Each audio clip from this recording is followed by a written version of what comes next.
Hello and welcome to this week's video. In today's video we are going to be discussing how to make sure your round neck in your Raglan jumper looks perfectly every time. And right now I am wearing my last addition to my knitted wardrobe. This is this beautiful deep blue Raglan basic jumper, and I absolutely love how this neckline shaping sits on my body, and I have been using the shaping method for basically all of my jumpers that I have been knitting, but I think I have perfected the recipe. So in today's video I'm sharing all of my secrets, and you will be able to knit your perfect round neck Raglan jumper, or you can adapt any Raglan pattern in order to include this neckline shaping. Let's start exploring what happens to our round neck when we start working on Raglan increases.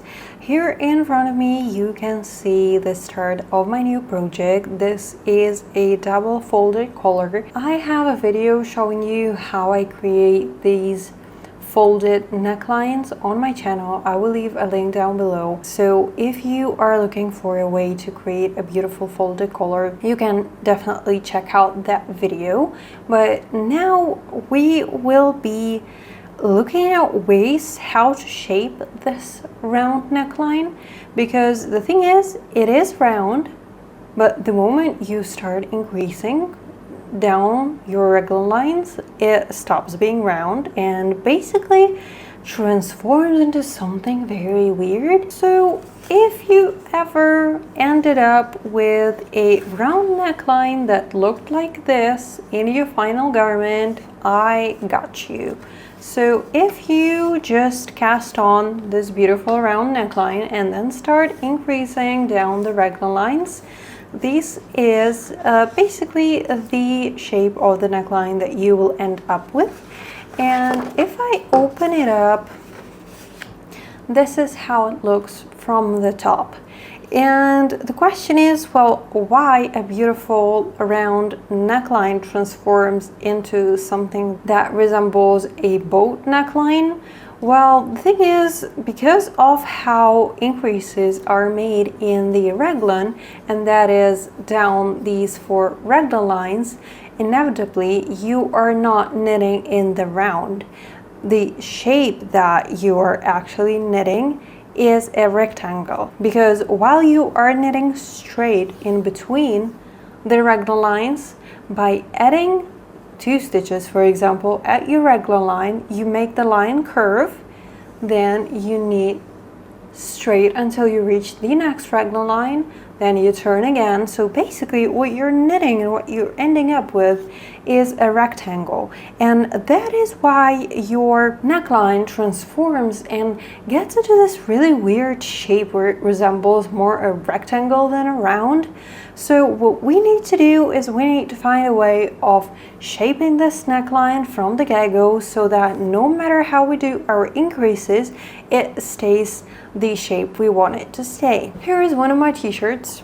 As you can see, it has this beautiful round neck, and I can tell you for sure that this t-shirt fits me perfectly and it lays perfectly around my neck. Can you see how this one is different to this one? First of all, we have this difference in between the back of our neck and the front.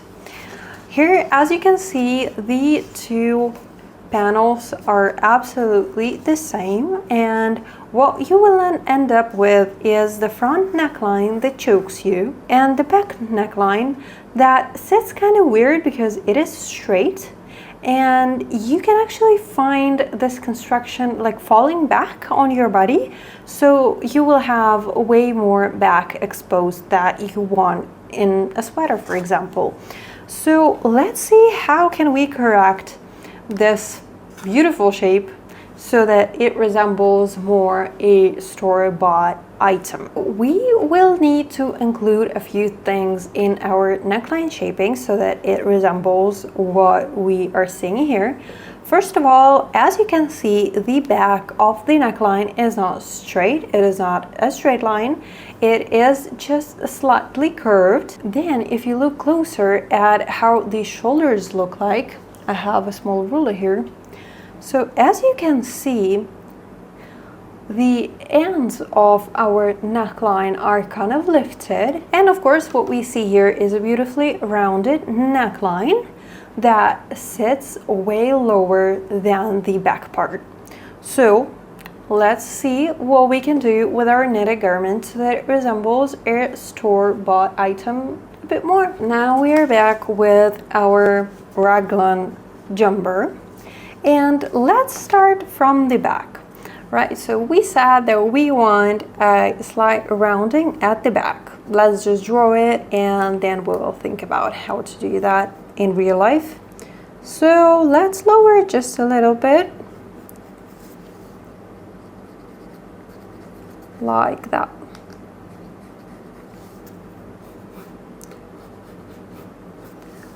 This will probably look better already. Now to the front, we want to create this difference between the front and the back. So I think I will be going like down to here.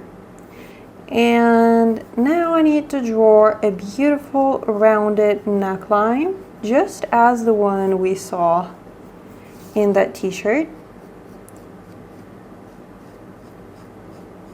So something like this. As you can see, our raglan lines stayed basically untouched. We have them start at the base of our neck, and we have this front rounding and the back one. And I already have one that I have cut out, so let me just switch these. So this is our new neckline.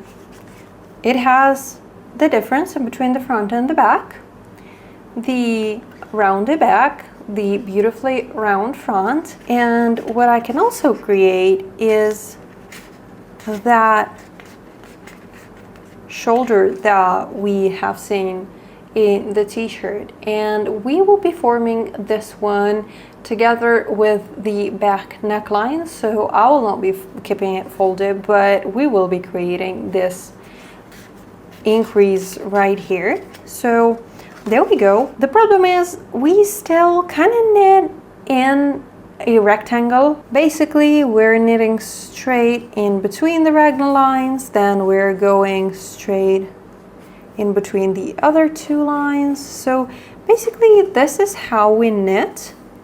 And this is the first moment where we can actually start knitting in the round in this shape. So how do we shape this neckline within this rectangle? Because basically this is what it is. Like, this is where the shaping happens. When we will connect and knit in the round, we will be just, you know, knitting as we are used to in the round, creating this rectangle that sits nicely. But how do we do that? And we did this shaping with short rows. When we do short rows, we basically knit and turn, knit and turn. And with those turns, we are shaping our neckline. First shaping that we need to do is this back shaping. And theoretically, this is how you will knit, like in this rectangle. So what we need to do is we need to increase the fabric here and here. And how we are going to do that is we will be placing a few turning points at the back and a few turning points in our sleeve. And by doing that, we will essentially be knitting only this portion of our jumper for some time, and the rest of it will be completely empty. So we will not be adding any fabric in the rest of our neckline. So this is where we will be knitting, and we will be doing it like that. So we will knit until the first turning point, come back to this one, knit until we get to the next one, turn the work again, knit until we get to the second, then knit again, and come back here. And what this going back and forth creates is this excess fabric that we actually talked about at the back of our neck. and at the same time it lowers our back neckline just a little bit and creates this beautiful shape. Then when we are done with this side, we are going to continue doing the same here. So we will have, say, 3 turning points in our left shoulder, and we're going to do the same thing. So knit, turn, knit, turn, knit, turn, knit, and turn. And this is how we are going to create the back shaping. And now for the front shaping, we are basically going to do the same thing, but now we will need to end up with this bigger rectangle. So we will be going back and forth until we manage to form it. And when we will be done with the back shaping, we are going to do the same for the front neckline, but we do not need 2 portions, so we are going to be going all the way around and turning, all the way around and turning.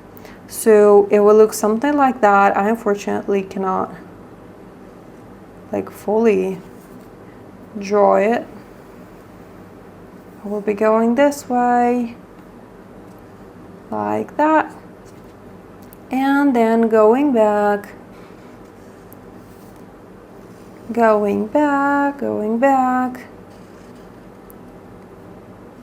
getting to the second turning point and knitting again in the other direction.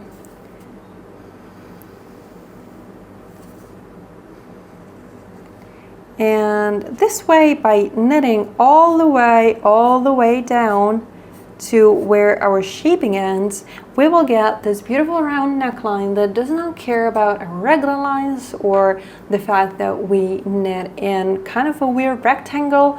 This will sit perfectly every time you wear your jumper. So let me show you on my real example how I'm gonna calculate everything and how I'm gonna execute the actual short rows. Well, first of all, I have this drawing already prepared with the number of stitches that I have, and I have a total of 144 stitches for my cast on edge, and I do want quite a thick raglan lines, so every raglan line will be 7 stitches, and because we have 4, that is minus 28 stitches. So 144 minus 28, this is the number of stitches that I have distributed throughout my chart. So I will have 20 stitches for every sleeve, then 34 for the back and 42 for the front. These are my raglan lines. And I want to mark that this raglan line will be the start of my round, and the other 3 raglan lines will just be normal raglan lines. And I did not draw those 7 stitches for every raglan line. I just know that they are there. So here we can find all the stitches but the raglan line stitches. So let's see how we're gonna shape our neckline. I have this drawing that we already made together here, and just to give you an idea, I have 4 rows in a centimeter and 2.7 stitches per centimeter. So these are the calculations that I'm going to make, and here I suggest a few constant measurements, and that is 2 centimeters in back neckline shaping and 5 centimeters in front neckline shaping. I find these 2 are the perfect measurements for adult bodies, and this is what I use for basically all of my projects.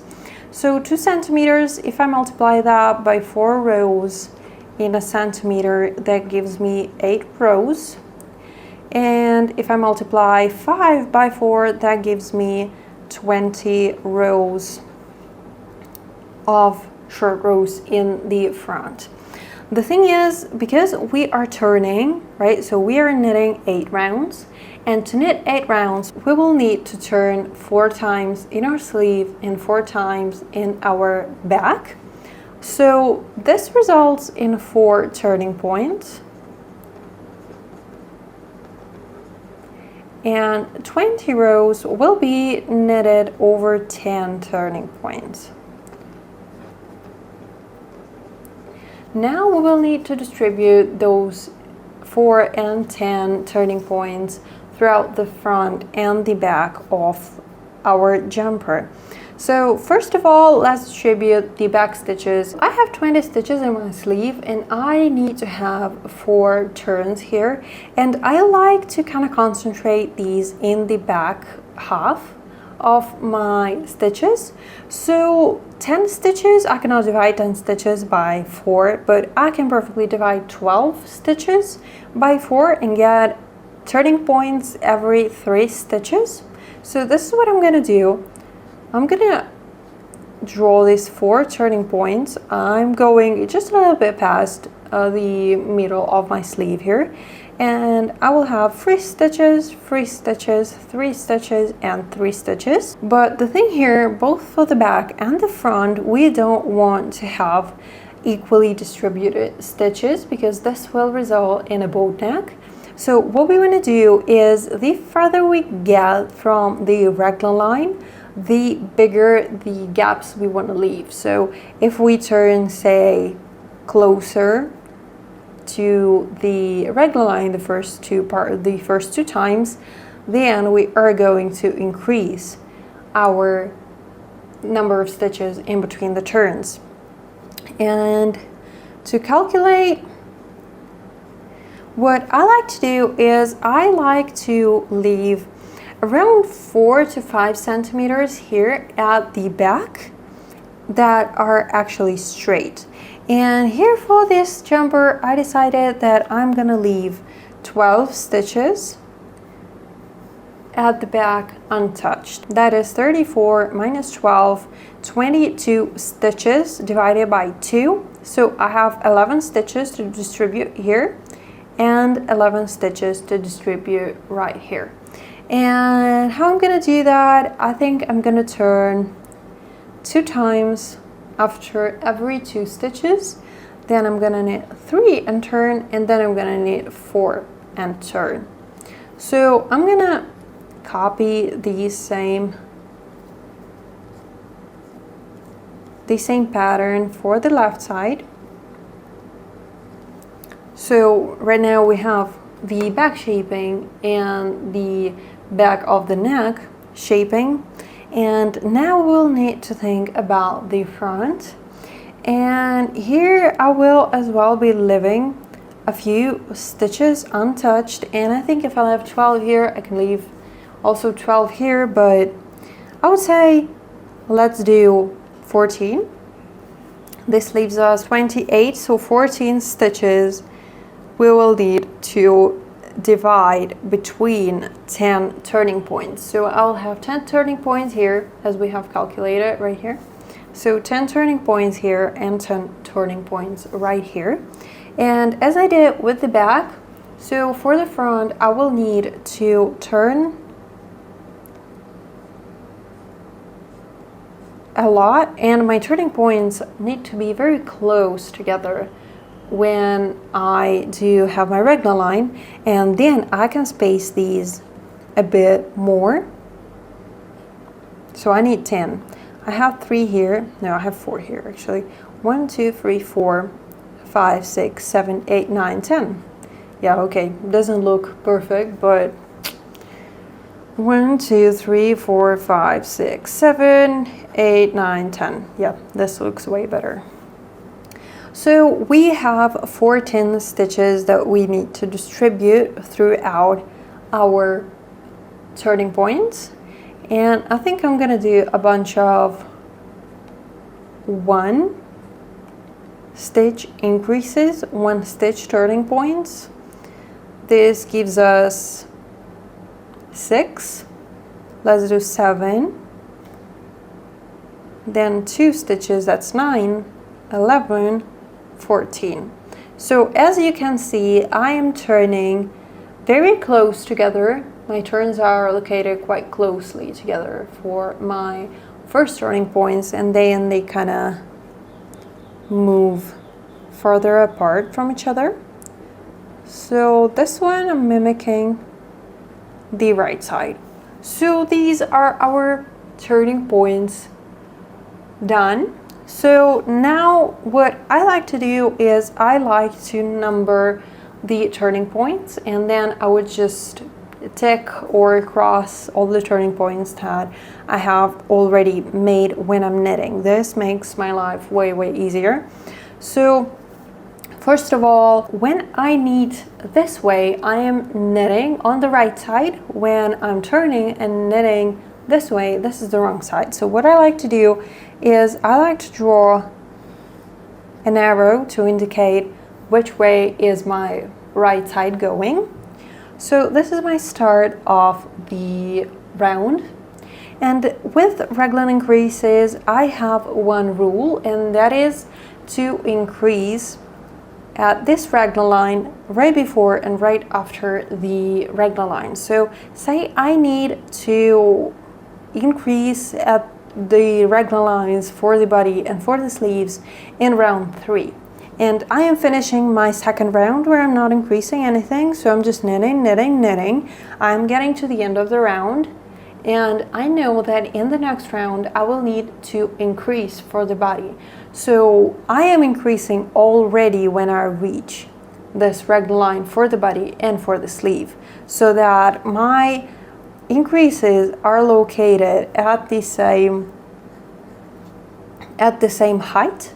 Because if, let's say, if I do an increase for the sleeve here, and then I reach the end of the third row and do an increase for the body, what I'm gonna have is I'm gonna have an increase for my sleeve right here, and then the next increase, which is for the body. This is the same round, but because they are so closely together, I like to do them one after another. So when I reach this point, I do increase for both sides, no matter what side that is. So we will be starting at the start of our round, and now let's number our turns. I will be knitting until I reach this first turning point in my back. I'm going to be turning my work and knitting until I reach the first turning point of my sleeve. Then I'm going to be turning my work around, knitting the right side, knitting until I reach the second turning point. So I will knit past this turning point, do 2 more stitches, and then come back here, then turn again, and turn again, and turn again, and turn the final time here in my sleeve. So this is my one side of the back shaping done. And after I'm done with my 8th row, I'm going to be going into the other sleeve and start turning there. So this will be my 9th turning point right in the sleeve. Then 10, turn, 11, 12, 13, 14, 15, 16, and that is my back shaping done. Now when I'm done with this 16th turn, I'm gonna turn and knit until I reach the first turning point in the front, and here when I will turn, I will knit all the way across to the other side, and this will be turn number 18. Then here 19, then 20, then 21, and then 22,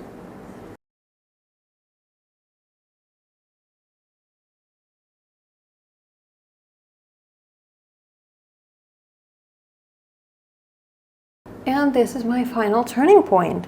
So as you can see, I will be purling until I reach this turning point, which is the last one, and then when I will turn, this will be the right side.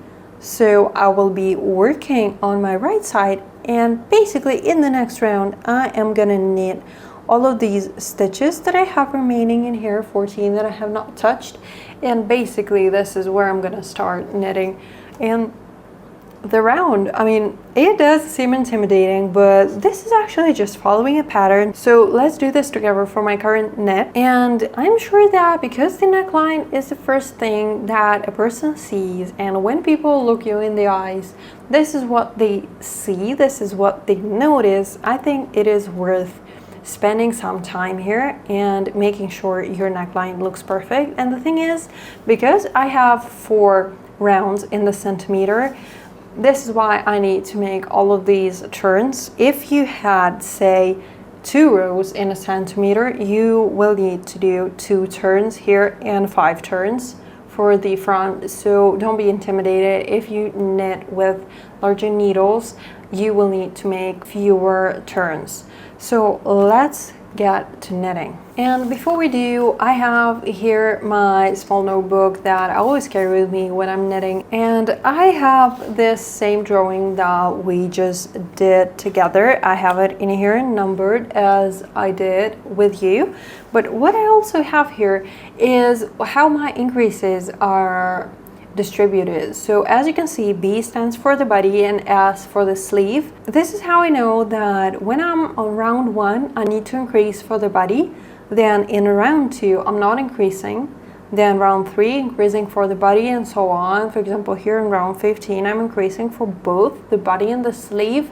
And this is what I do every time I knit a pattern. This is how it's just easier to kind of understand what you're doing. And this is really helpful when your increases are not regular. As you can see, mine are not, because I have 2 increases here together, then to here, then they're spaced out differently. So if you are knitting a more complicated Raglan line, I find this method to be very useful. And what I will do, I'll just cross off the rounds that I have already worked, and I always know what round I'm on and what increases I need to do, if any. Now I have placed all of the stitch markers where I have my Raglan lines, and I have this double marker as the beginning of my round.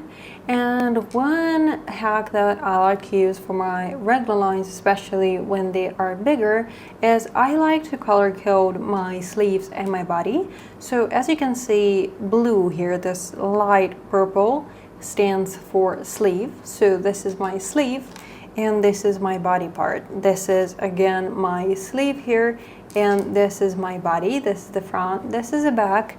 So it is easier to understand whether you're in the sleeve or the body when the circumference is quite small. But then when you get to knitting larger piece, I kind of find it is really easy to lose where your sleeve or the body is. So I like to color code my Raglan lines like this. So we have already talked that we are going to start right here. This is the beginning of my round. I am here. And you can actually do this method from the cast on edge directly, but I like to knit my ribbing first and then do the shaping.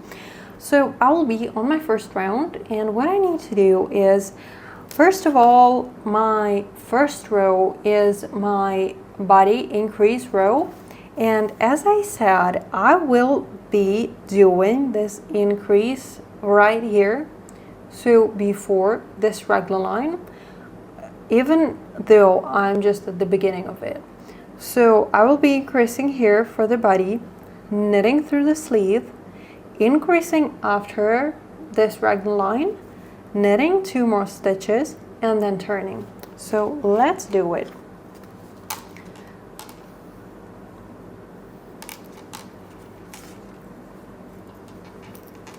First of all, let's not forget the increase. This is my right leaning increase. There we go. Let's place the beginning of the round marker, knit the Raglan line, and my Raglan line consists of 3 knits, 1 purl, and 3 knits.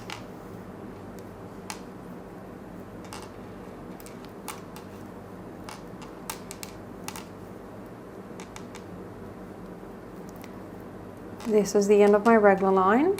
I'm now in the sleeve. I am knitting through it.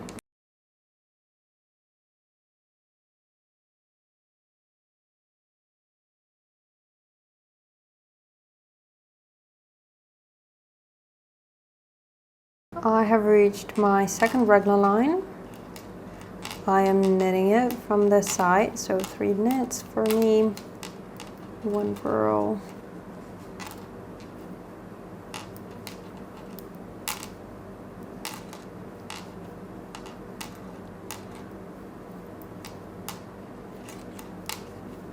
Okay, now we are in the back, and I am doing a left leaning decrease. Oh, a left leaning increase, sorry. Now I am knitting 2 stitches, so I'm not counting the increase. And this is where I need to turn. So I am marking off this first turn, and I'm also marking off the first row. So I'm turning my work around. Now I'm on row 2. This is a row where I don't have any increases. And now what I will be doing is I will be placing my yarn in the front, taking my last stitch that I have knit as if to purl. I'm taking it to another needle, and I'm basically twisting it to the back, tightening everything nicely. This first round is the most challenging one, I find, but then when we will have more stitches it becomes quite kind of easier. So let's purl until we get to the next turning point, and that is 3 stitches in the sleeve. So the moment we enter the sleeve, we will purl 3 stitches and we'll turn again.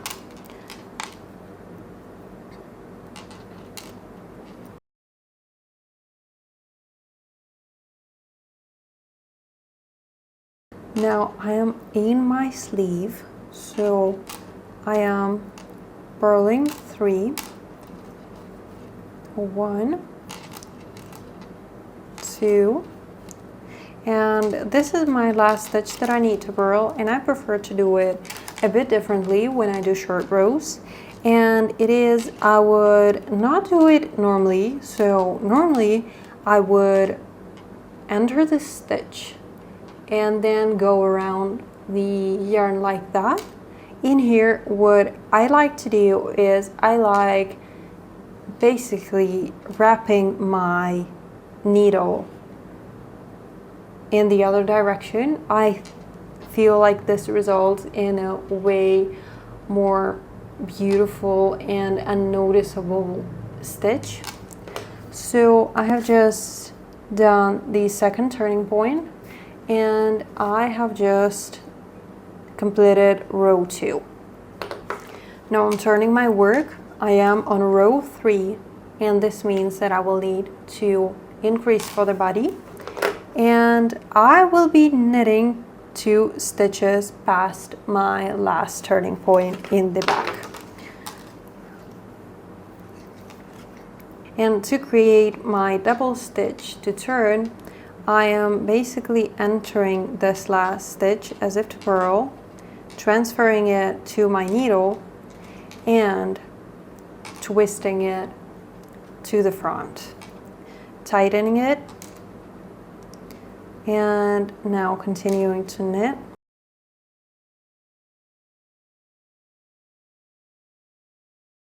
I am knitting until I get to this double stitch that I have made on my last turn, and I am knitting it as 1 stitch, knitting 2 more,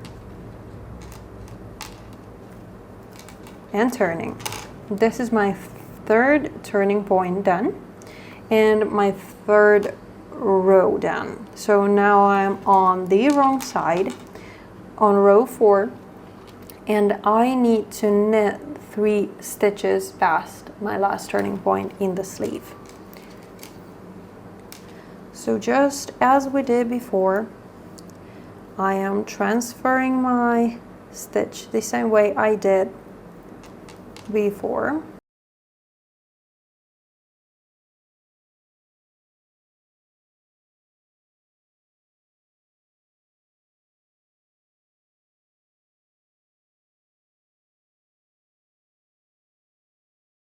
I have just reached the double stitch that we have formed in the last round, and what I'm gonna do is I'm gonna purl it twisted. So purl through the back loop, tighten it nicely, then I need to knit three more, and the last one I am purling in that a bit of a weird way.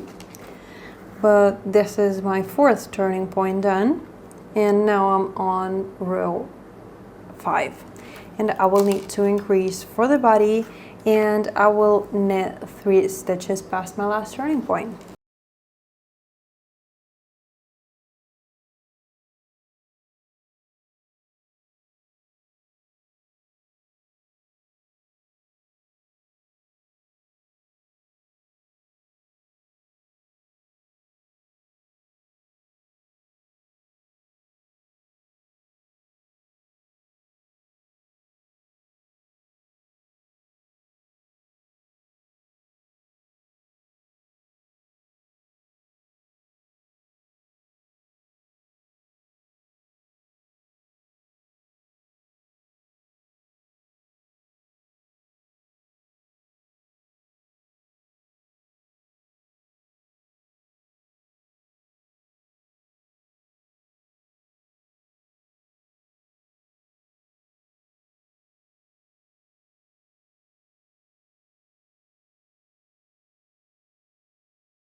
This is how everything looks so far. So this is my Raglan line.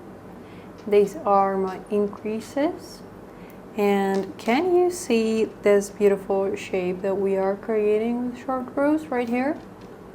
This is what we're looking for. This is my final turning point in this sleeve, and I am on row 9 currently. And because this was my last turn in the right side, I'm going to be going all the way to this turning point. So this was number 8, this will be number 9. And for this Raglan line, I will be on row 9, so I will be making the increase for the body. But the moment I pass the last turn, I will consider that I am on row 1 again, because I do not have, so this is the sleeve that I have worked on. This is my other sleeve where I'm kind of heading to, and here I have not knit any round so far. So the moment I pass this point, I will say that I am on row 1 again, and I will be increasing for the body here. I have reached the left side, so I'm now in the other sleeve, and I have crossed off row number 9 because I did increase for row number 9. But now when I'm in the other sleeve, I have just finished row 1, so I am kind of double crossing it to know that I did it for this sleeve as well. So can you see this shaping, this excess fabric that we have created for the other shoulder? I'm going to do the same way here. So I am now at turning point number 9. I'm turning my work, and I will be knitting until I reach point number 10. So 2 stitches from the Raglan line, and this will be row number 2, so no increases here. So I will be doing this the same way as we did for the right side, and I will see you when I get to this final turning point number 16 for the back. I have just reached turning point number 16 and I have completed row number 8 in the second shoulder. So now I am turning my work around, and this means that I have completed my back neck shaping, and my next turning point is actually in the front here, and I am on row number 9. So I'm gonna do my increases for the body until I reach the first turning point, and that is just 1 stitch beyond the Raglan line.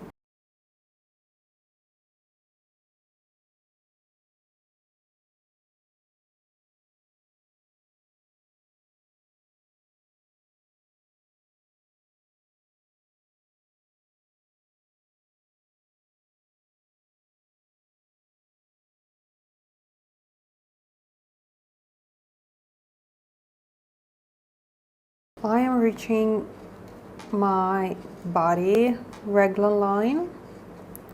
This is it. So I am making an increase, a left leaning decrease after my marker, then knitting 1, and just like that my row number 9 is done, and my first turning point at the front is done as well. And our next turning point is here at the next side of the neckline, so right here. So what we're gonna do is we're gonna knit all the way back. We will be on row number 10, so no increases there, and this will be a purl row. So this is what I'm gonna do right now. I'm basically just gonna knit until I reach turning point number 18. Then I will say that I am on row 11, so I will be doing my body increases, and now 4 of my Raglan lines will get their body increases because I will be going from this side all the way across to this side of the round neck. So this is it. When we're finished with the shaping, we're gonna get a beautiful round neck, and I think I'm gonna show you a finished version when I'm done. Welcome back. It's evening for me, so sorry if the lighting is not that good, but I am done with shaping my round neckline, and I really wanted to share it with you. And can you see what I was talking about when I was saying that we're kind of knitting in a rectangle almost? So because we're increasing along these lines, this is where we form this kind of angles almost. So can you see how these two look very similar? So as you can see, my cable is right here at the bottom of my round neck. And right here I have all of my increases that I have been working on. All of my chart is crossed off. I'm on row 29 currently. And this is the first row for me where I'm going to be knitting in the round. So these stitches I have not worked yet. As you can see, I have my double stitch right here and right here that I'm going to close in the next round. But this is how everything looks. So no pulling at the Raglan lines, and if we try and fold it together, I'm going to be very careful doing that. So if I align the two cables, the front and the back, this is the shape that we got. Can you see that we have this rounding that we have talked about? A beautiful round neck, and these increases at the base of the neck where the shoulders start. So this is how my beautiful crew neck currently looks like, and I have started increases for both sleeves and the body. So I have not blocked it, I have not steamed it, so you can kind of see where I did my turns. But I don't think it's that noticeable, and after steaming and after washing, this will pretty much disappear completely. So there you go, a perfect round neck. Let me know if you have any questions in the comment section down below, and I will see you in the next video.